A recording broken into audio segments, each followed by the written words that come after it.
सृष्टि बचपन से ही दिखने में सुंदर नहीं थी, लेकिन अमीर बाप की बेटी सृष्टि पर उसकी माँ जान छिड़कती। मेरी बेटी कितनी प्यारी है, भगवान सबको सृष्टि जैसी बेटी दे। सृष्टि धीरे धीरे बड़ी होती है। एक दिन सृष्टि की सहेली कहती है, तू दिखने में कितनी अजीब सी है, लेकिन मैं जानती हूँ हम सब में सबसे अच्छी शादी तो तेरी ही होगी। तेरे पापा अमीर जो है। और बता नहीं सकते यार, दहेज तो हर कोई देता है, ये क्या ज्यादा ले जाएगी अपने पति के लिए? अरे बड़े शहर में कोठी है इसके पापा की। अरे पापा की है ना, कौन सी इसकी है? इसकी होती तब तो कोई भी लड़का इससे शादी कर लेता। अरे पापा की मतलब पापा की है तो मेरी ही है ना? किसने कहा? अब तेरी तो तब होगी ना जब तेरा भाई ना हो। वैसे भी शादी के बाद सारी प्रॉपर्टी भाई के नाम होती है। सृष्टि समझ जाती है कि उसे किसी भी हालत में माँ बाप की सारी प्रॉपर्टी को अपने नाम करना है, लेकिन कैसे? एक दिन सृष्टि का भाई शीनू कहता है, बहन क्या कर रही है? तुझसे एक बात करनी है। अरे हाँ करना, मैं तो तेरी बहन हूँ। बहन मेरी लाइफ में ना एक लड़की है, बहुत अच्छी है। मैं सोच रहा हूँ माँ और पापा से बात करूँ शादी के लिए। सृष्टि को समझ में आ जाता है कि भाई की शादी होते ही भाभी उसे एक दिन भी घर में बर्दाश्त नहीं करेगी।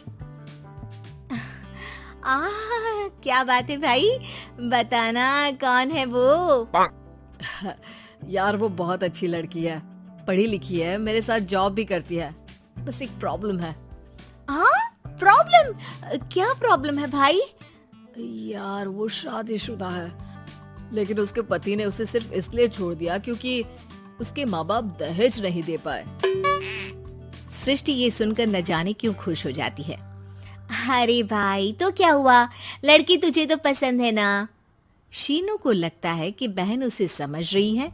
वो इस बात से अनजान होता है कि उसकी बहन की मंशा पूरा घर हड़पने की है। सृष्टि अपनी माँ से कहती है, मम्मी मुझे तो बहुत चिंता है। पता है शीनू क्या कर रहा है? अरे क्या कर रहा है? वो तो काम पर जाता है और वापस घर आता है। नहीं ना माँ, वो यही तो नहीं कर रहा, बाकी सब कर रहा है। आपको पता है उससे प्यार है, और वो भी एक शादीशुदा लड़की से। ये क्या हो गया? मैं सोसाइटी में क्या मुंह दिखाऊंगी? अरे तेरे पापा तो यही कहेंगे कि मैंने ही उसे बिगाड़ दिया है।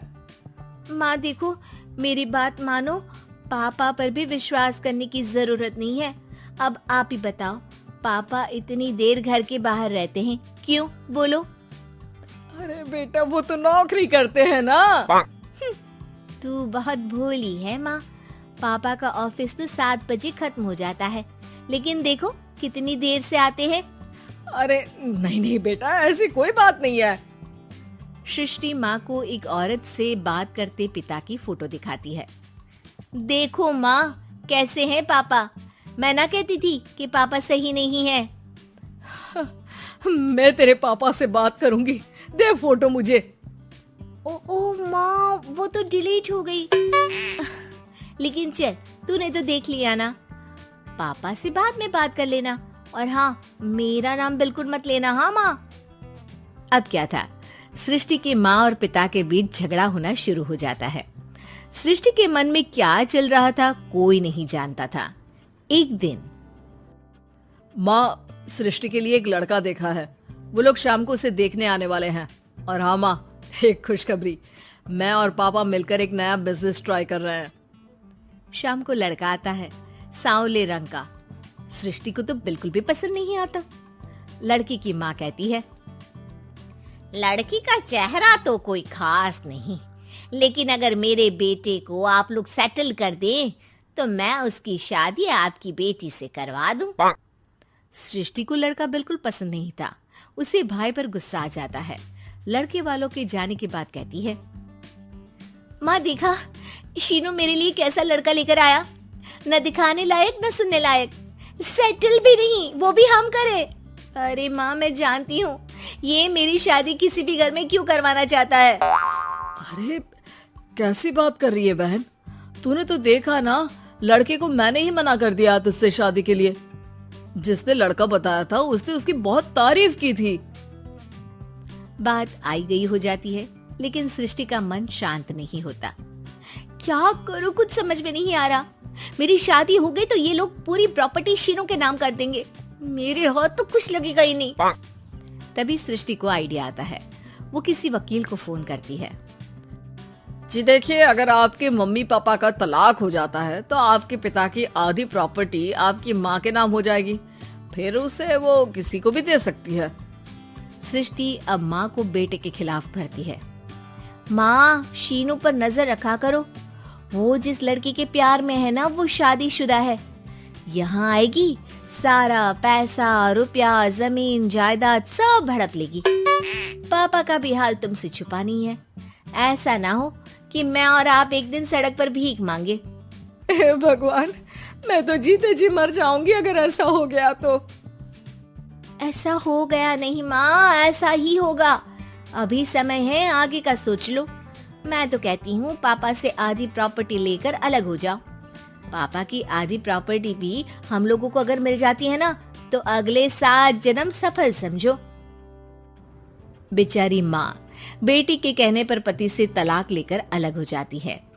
सृष्टि अब पैसों से गाड़ी और अपने दूसरे महंगे शौक पूरे करने लगी। उसके दोस्त भी उसके पैसे इस्तेमाल करते। सृष्टि, कल तुम कहाँ थी? मैं सारा दिन घर पर अकेली थी। तो मैं क्या करूं? मैंने ठेका तो नहीं लिया है ना तुम्हें संभालने का। माँ को सृष्टि से ये उम्मीद नहीं थी। वो बैठकर रोने लगती है। वहीं उसका पति यानी कि सृष्टि के पिता आ जाते हैं। मैं जानता था कि तुम्हारा यही हाल होगा, तो आपने मुझे रोका क्यों नहीं? मैं रोकता तो तुम रुकती क्या?